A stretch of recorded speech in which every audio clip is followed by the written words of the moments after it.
Well, that was a week, weren't it? Run the thing. Are you ready? We are Before the Free Count. Wrestling for the fans, by the fans. The number one podcast for the latest on Raw, SmackDown, all pay-per-views. My name's Charlie. I've been a wrestling fan since I was the age of 15. And over the last 5 years, I've gone on the most insane journey. We go through everything, analysing every moment. Welcome to Before the Free Count. So come along and let's go. Ladies and gentlemen, boys and girls, welcome back to yet another episode of Before the Free Count, the number one podcast for news, reviews, and everything going on in the world of WWE.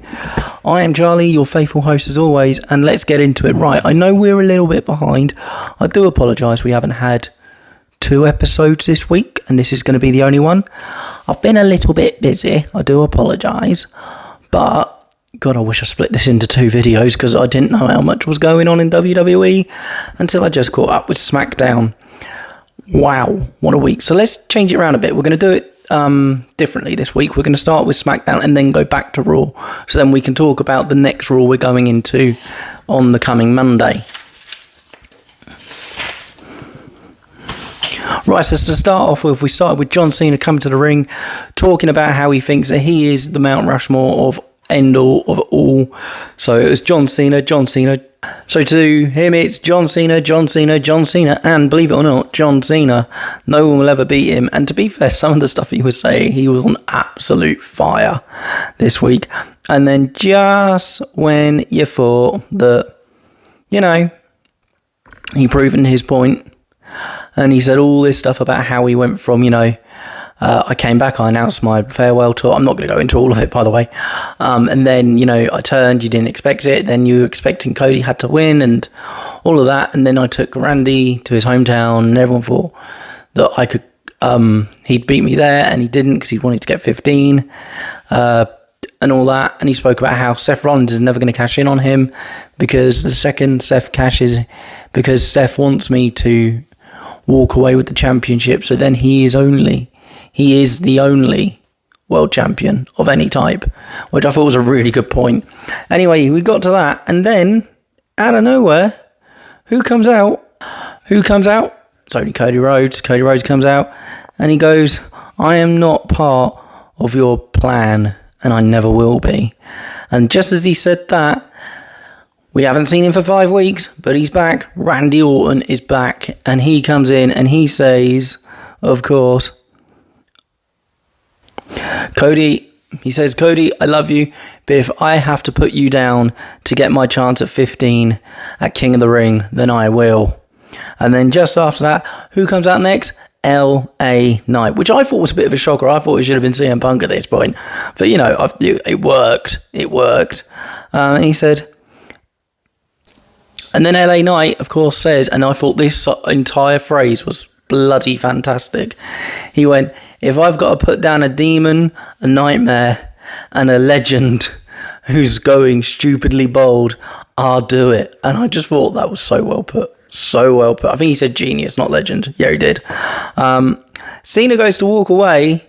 Just as he gets towards like where the door is, just before that, he turns back. And of course, Ron Killings comes out and goes for him. It was one of the best opening segments I've seen in weeks. So good.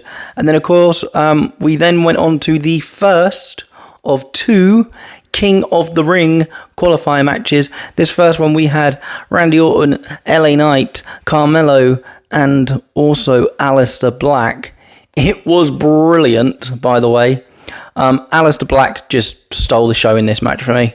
He was the one that was just, I actually think he should have won, honestly. He was great. I thought LA Knight put himself across really well. It wasn't Andrade, it was Carmelo. Carmelo did really well in this match. I was really, really impressed with him. Some great ring work and some great rope work. It was really good to see Randy Orton back, but I've got to say he did seem a little bit stiff in the ring. Not the same that we're used to him being. But of course he got some RKOs in there and proved that he's still got it.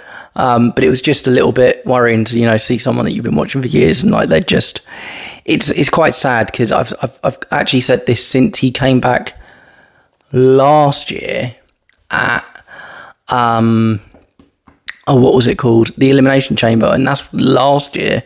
And we've kind of had these things where he's come back, done like 2-3 months, and then taken about 5-6 weeks off, and then returned and done a bit, and then taken. I think that is what we're going to get with Randy Orton going forward now, which is a shame, because, you know, you kind of always want people that have had amazing runs like that before to just, you know, keep on going at their best forever.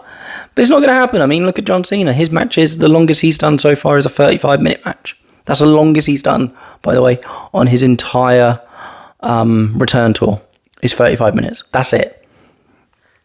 So, you know, it happens. It happens. We're going to see the same thing happen to other people. We've seen it happen to others before, but I just thought I'd mention it.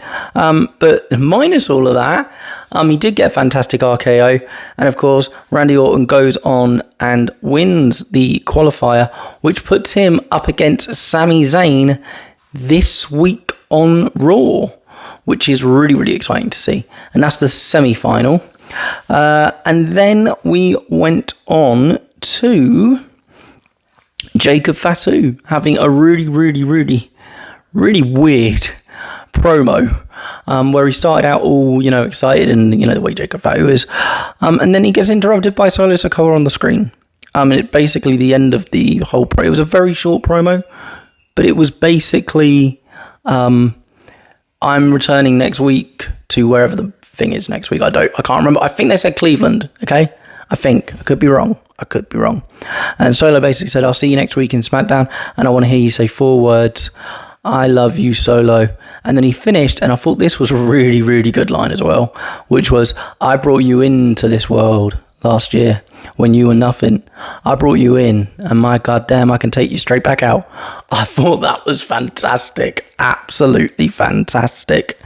Very interesting, though, the way they did that promo. I haven't seen them do it that way. I think they did the same thing building up to WrestleMania with Charlotte, I think, with the whole screen thing. And then I think the last time, the one time that worked for me and it was memorable, and this is going back probably nearly 3 years now, God, was when it was Riddle versus Seth Rollins at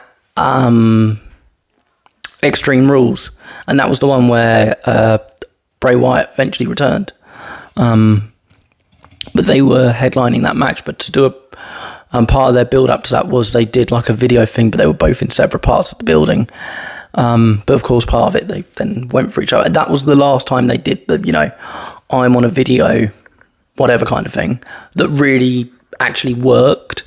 So I'm not saying I hate it. I just thought, like, you know, you could have just shown up. You know, like CM Punk is a Raw star, and he showed up on this show. So, you know, just saying. But then we go into the women's first, the Friday night SmackDown's first women's qualifier match of the night. So there was 2 for each. So there was 4 matches that were qualifiers for the King and Queen of the Ring, which is in 2 weeks. I believe it's got to be in 2 weeks with the way they're building it. Yeah, it's got to be. I'm sure it's like the beginning of July. Yeah, because then we've got Evolution, and then we've got... It's a long summer, guys. It's a long summer. I'm sorry, okay? And this one included Nia Jax, Piper Niven, Michin, and Jade Cargill. Great work from all of them in this match. But I have to give a shout out to Piper Niven. I was really impressed with her in this match. Jade Cargill was absolutely fantastic. It was just really fast, really, really well put together. One of my highlights of the whole match was Jade. No, it wasn't. It was Jade Cargill. Jade. Sorry about that, guys. Jade Cargill was thrown into the announcement table by Nia Jax and Piper Niven, and she was thrown so hard she actually went over the announcement table and landed straight on Wade Barrett, which knocked him out his seat and his microphone and a lot of the wires connecting to their little announce table off. I don't think I actually saw Jade Cargill get back in the ring. Wade Barrett was, of course, you know, he was fine, but, you know, he played along with it. But it was really, really cool to see. basically Nia went for basically the thingy bomb on Piper Niven, went for the 3 count on that, but of course Jade Cargill gets involved, and I can't remember who she got the 3 count on. She put it on.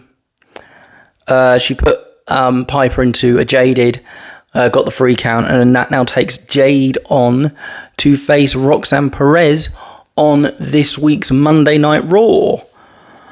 So I told you we had a lot to get through. I'm sorry if I'm rushing to some people, but it's a lot to get through this week. This is what I get for not splitting the videos. Okay, this is my fault, not yours. We had a Naomi promo. Thought that was great. Where she basically said, like, none of you thought I was going to do this. Da, da, da, da, da. I love this new side of Naomi.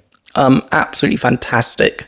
By the way, she started showing this immediately after Money in the Bank at a press conference at the press conference afterwards, and she was doing it with Wade Barrett, Pat McAfee, and Big E was there. And Big E and Naomi have known each other for many, many years. I think they might have dated at some point. I could be wrong.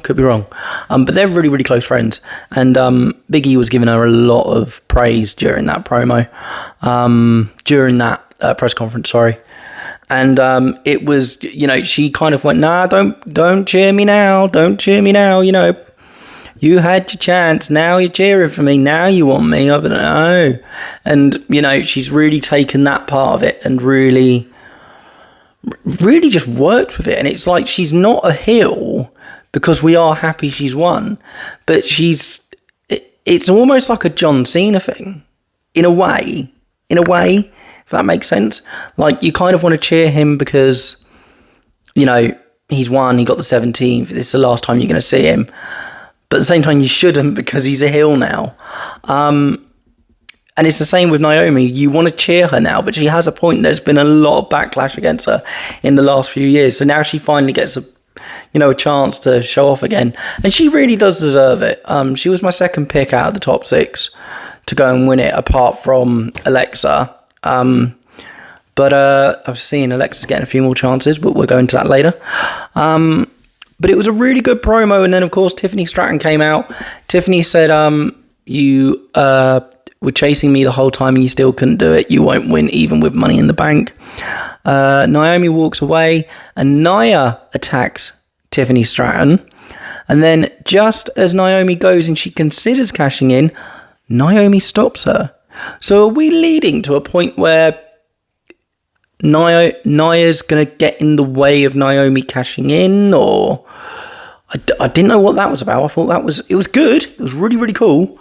But I don't really know what that was about. It's quite weird. By the way, I've just noticed the lighting in here is awful. So I do apologise. I haven't got time to fix it. But we'll just carry on. I apologise again. And then we went into a really weird match. And it's... Right, I was thinking about this when I watched it, and it kind of deflated me a little bit. We had, in last month, and I remember I was praising it so much. If you were listening to the podcast, you know how much I was praising it. We had some of the best runs of tag team matches I've seen in quite a few years on both shows. It was fantastic. And then, of course, the end of it all was the Wyatt Six came back. Now, this was the first week that they properly discussed it, because last week we had a promo and something else. But it just didn't work as well for me tonight. We had Motor City Machine Guns, who were the first to be picked by Byron Saxton, who's the GM of SmackDown. I believe that's correct. I'm not very good with the names sometimes. I do apologise. But basically, he chose Motor City Machine Guns to go up against the Wyatt Six. Great work from both teams. I thought it was a brilliant match. I thought it was a great match.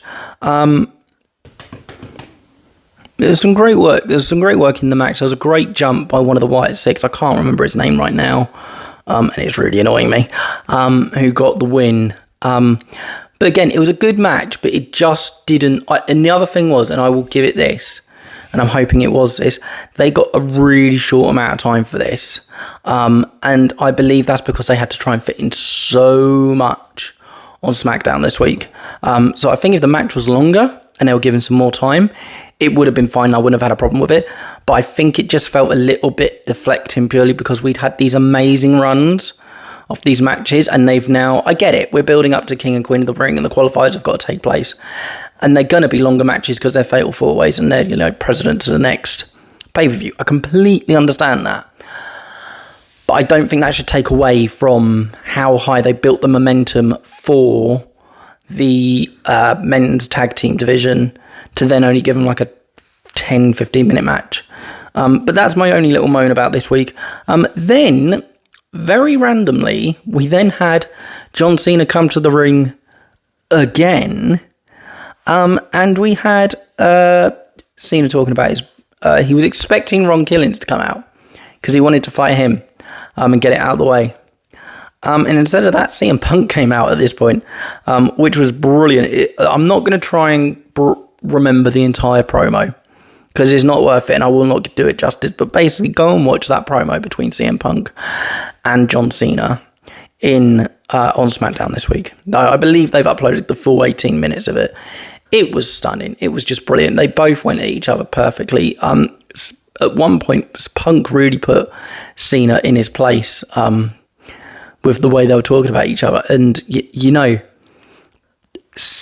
Cena is probably one of the hardest people to go up against the mic on. I mean, look what he did to Austin Theory. And where's he now? Sadly, I do miss him. But, it's one of those things where you've got to be so careful and about 2 steps ahead of Cena when you're doing a promo live with him. Because if he notices one little thing, he will jump on it straight away. And I think the reason why is because he does his research so well on whoever he gets put in the ring with, or whoever he gets told he's going to do the promo with. He will go back and watch so much stuff and write so many notes. But on this occasion, Punk really did stand his ground. It was brilliant. Hi everyone, Charlie here. Sorry to take a bit of time out in the vlog for you, but I wanted to talk about our sponsor, the amazing WrestleCrate, as you may have heard here. What is a WrestleCrate? Well, let me tell you. WrestleCrate is a monthly subscription box for people like you, that love wrestling. What do you get in this box, you're probably wondering? Well, let me show you. Autographs from people like Daniel Bryan, Lita, Godfather, DDP, Kane, Sting, the Hardy Boys. Well, what else do you get? Well, maybe you get a cool poster like this one, cool key rings, even pretty cool Lucha Libre puzzles like this. Cool pins like these. And you also get awesome t-shirt just like all of these. It's the best part, because you come through us before the free count, you can get yourself a free WrestleCrate with your first order just by going to www.wrestlecrate.co.uk and using the code BTTC, and you get a free box with your first order. How awesome does that sound? So what are you doing sticking around here? Go and get yourself one. Just at the end of the promo, he comes out of the ring, walks away, but then of course Ron Killings comes out of him again and attacks John Cena again. It was brilliant, absolutely brilliant. As I said, the promo was fantastic, absolutely fantastic. You've got to go and watch that one. Now moving on to the second women's qualifier match for Queen of the Ring, we had Bliss, Alexa Bliss, Charlotte Flair, Candice LeRae and Alba Fire in this match. I've got to say, Candice LeRae really outdone herself in this match. It was the first time I've seen her really come across really well in quite a while, and I think that's because we haven't seen her for quite a while. But in terms of, like her ring work, her technique, her rope work, her jump styles, all them types of things were brilliant. Again, this was quite a short match compared to the other one. I was really impressed, as I said, by Candice LeRae there. But the match, we can all tell who it was going to be between. It was going to be between Alexa Bliss and Charlotte Flair. And a really clever way they did this was Charlotte got her into the...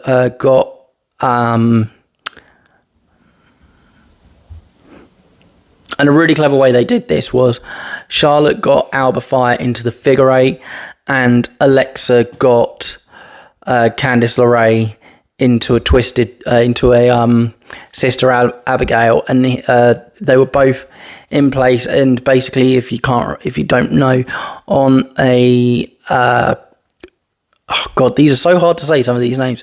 On a figure eight, you've got to basically tap out, and on Sister Abigail, it's a free count, and literally got the free count within a millisecond of Alba Fire starting to tap on Charlotte. So Alexa went on and won the match by a millisecond, but it really, really clever way they did that. I was really, really impressed. I love that. One thing I will say very quickly is they did announce that next week our main event on SmackDown will actually be John Cena versus Ron Killings, so that's going to be brilliant. It's the first rematch of the entire John Cena tour, and of all the people you thought was going to get it, you wouldn't have said him. You would not say. If I would have said to you 5 weeks ago when we were leading up to some Saturday Night Live, if I would have said to you then that this is going to go down so well that they're then going to drop him, but then not drop him and bring him back, or whatever way they did it, and then he's up so high in people wanting to see him that they actually get a rematch on this match, even though Cena's only got like 20 dates left on his tour with us. It's insane. I honestly, absolutely brilliant. I have done a little graph, if you're interested, that I might put on the screen very quickly, which just shows where we are with the women's and the men's. I'm not going to reveal the men's yet because we haven't spoken about that match yet.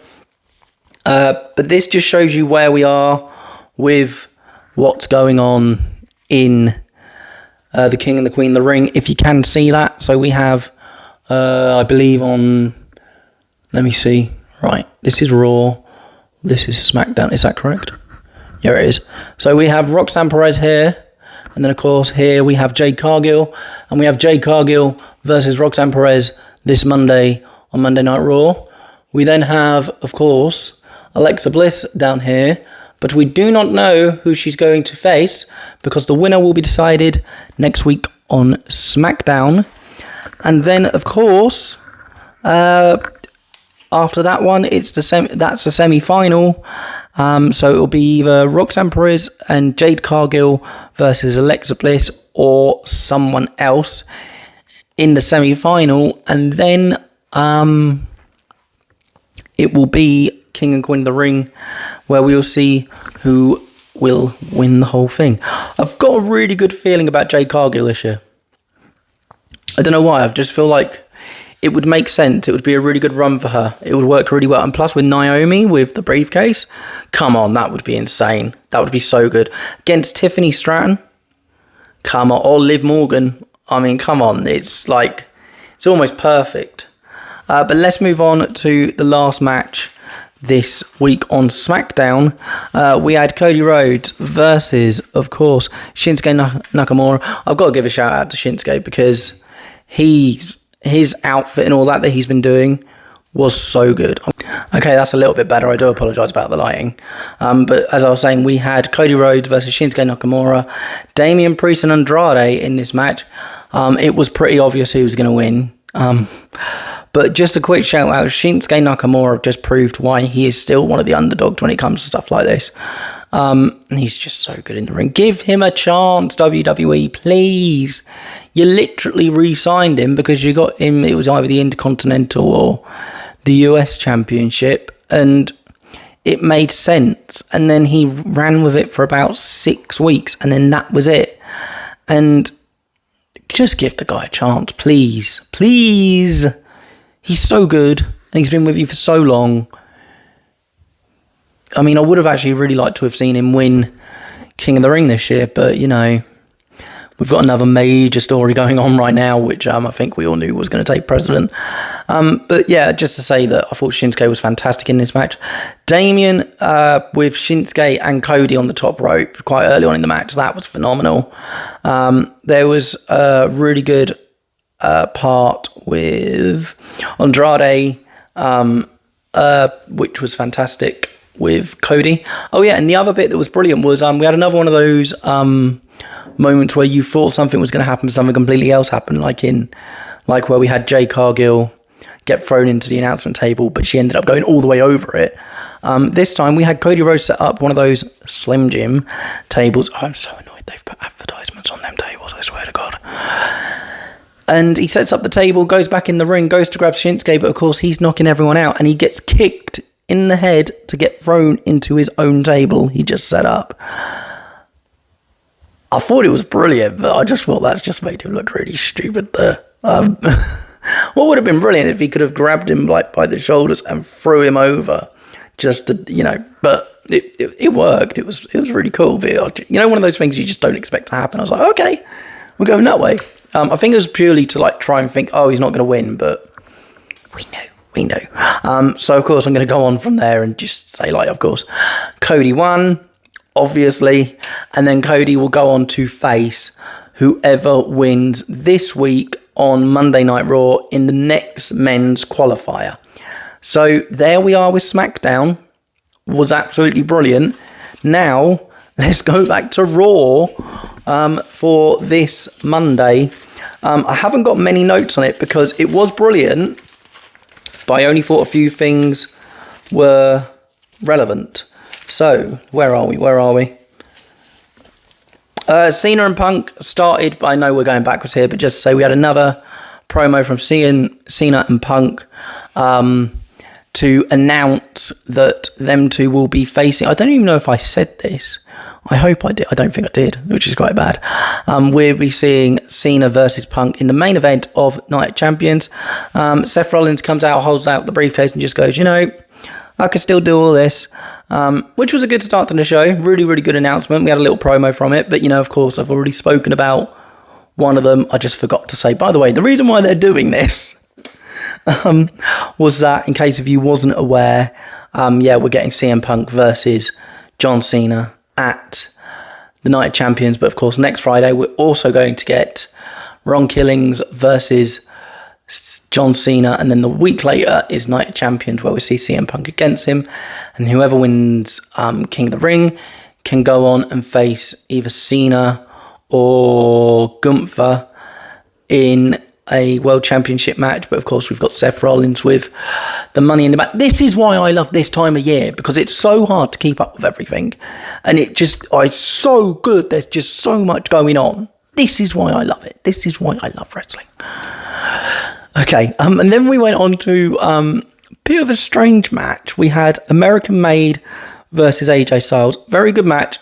A little random, I have to say. There was nothing that really stood out to me on this. I thought it was good, but, I'm going to go through these quickly. Of course, we then had the women's qualifier match. In that one, we had, of course, Roxanne Perez, who wins. There was some great work from all the women in that. Liv Morgan and Rhea Ripley really were the stars of the show, though. Also, really good work to see Kairi Sane back. That was fantastic.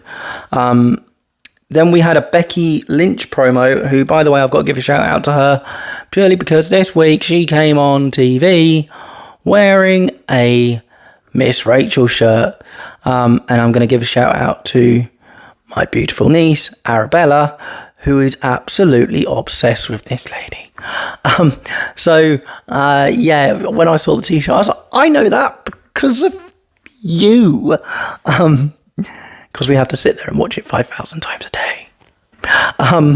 But no, I thought that was pretty cool that she wore that. She probably wore it for her daughter, but it was one of those things where it kind of blew up quite a bit on social media, and I thought, hey, I get this reference. Had to throw that in there. And basically said, you need to come back and raise my arm properly because she didn't do it properly. And of course, when I'm talking about that, I'm of course talking about Lyra Valkyria. She came back, she lifted her arm, then punched her in the face. Typical. I wouldn't expect anything else.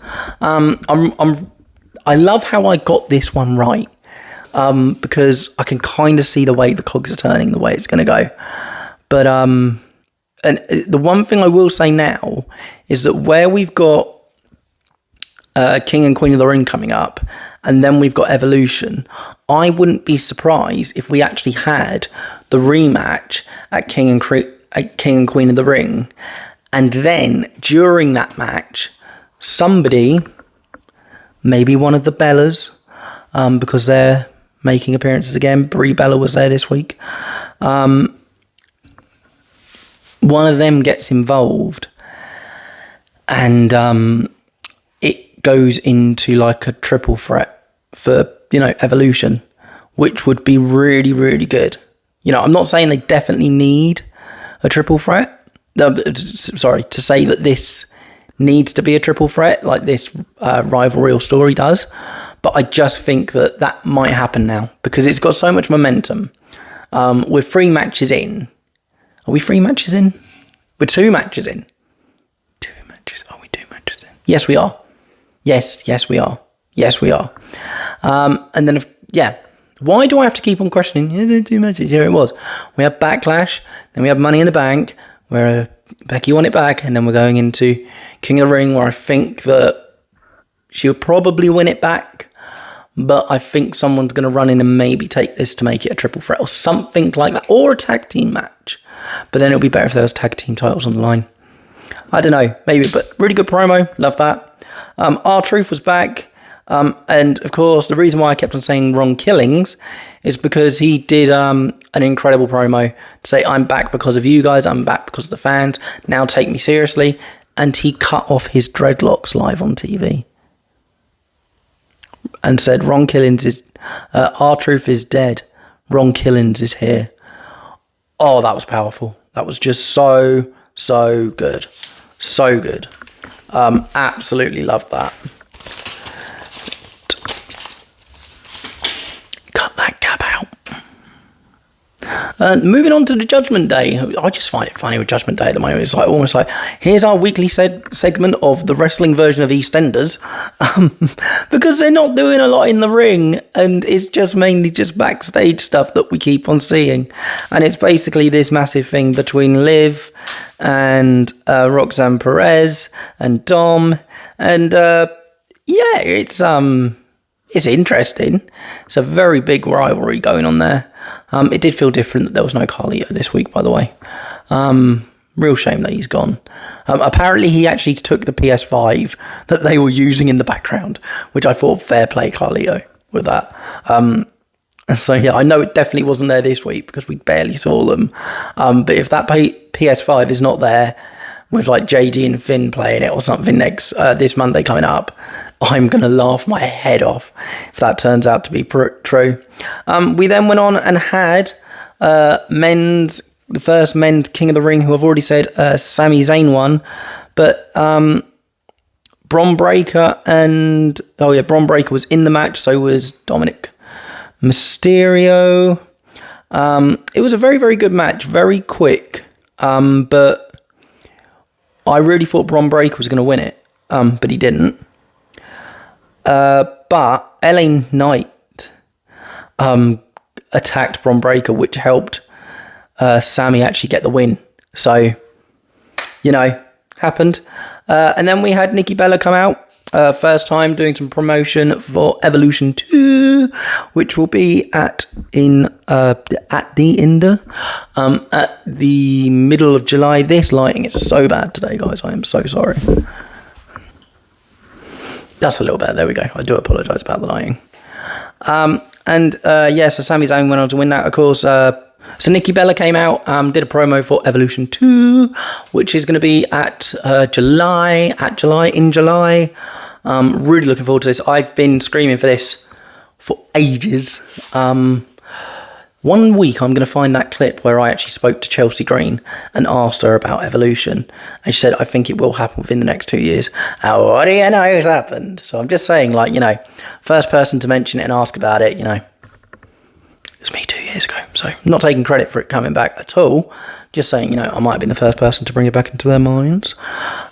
During Nikki Bella's promo, we had Liv Morgan come out and introduce herself and was basically saying, I'm the new, you know, top girl around here. And she's saying, well, what about, what about Tiffany Stratton or, you know, Julia or Roxanne Perez? They went, no, I'm better, believe me. So are we going to see Nikki versus Liv Morgan at Evolution? You never know. And then finally, it's just got to end on a bad note, don't we? Forgot about this. Bloody hell. I've kept it out of my mind all week because it annoyed me so much. Jey Uso lost against Gunther. I don't really know what to say about it, man. I know some people said, like, I didn't see the point in him losing it in the first place, but in my opinion, in my humble opinion, if they really wanted to make this work with Jey Uso, they should have had him, hold it until at least SummerSlam, which isn't that far away, by the way. So they could have easily done it. And then by that point, it went, okay, you know, he's proven that he's a worthy champion, and therefore he'd get other opportunities going forward. I know for a fact that Rishiki is pissed about this. But, you know, the powers that be will be. And the thing was, they didn't even let Jey really put himself across very well in that match.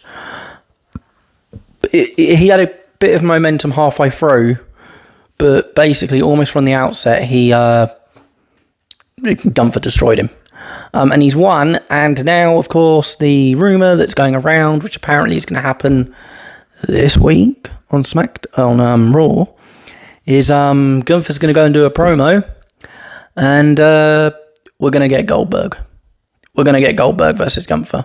Now, if this happens at Saudi Arabia, would not be surprised, by the way, because, let's be honest, more money, but I think at least try and hold it until SummerSlam, please, just so we get a decent build up to this match, please, or at least piss everyone off and let Goldberg win within like 10 seconds, like he always does, and let him carry it to SummerSlam, where it's then a triple threat between Gunther and Goldberg, and let Jey win. See, that I wouldn't mind, not at all. But with that being said, that's it for this week. I'm so sorry it was quite rushed. I hope you enjoyed it. I do really apologise about the lighting. It's now driving me up the bloody wall if you're watching the video. Again, sorry it was a little bit all put together. We will be back to normal scheduling, meaning you'll be getting a video on Wednesday for Raw and a video like this again on Sunday or Monday for SmackDown. And then, of course, we will have our specials for King and Queen of the Ring and Evolution and SummerSlam Night 1 and SummerSlam Night 2. Also, apologies for not doing a live stream for Money in the Bank. I wasn't able to do it with the location I was at, and I didn't realise until the day of. In long terms, I really wish I actually did one just for AAA. But, you know, we did the special on here. You still got your free podcast of the week. Anyway, thank you so much for watching. Really appreciate it. Thank you so much for listening. Please like and share with all your wrestling friends. We are on TikTok. We are on Instagram. Of course, you can follow me separately with all my information down below. We will be doing a lot more social stuff going forward. I just haven't been very good at it lately, and I know that's affected. So I do apologise. But those that do listen, I really, really do appreciate it. Big shout out yet again to my editor, Peter. Thank you all so much for watching, and we will see you next time. See ya.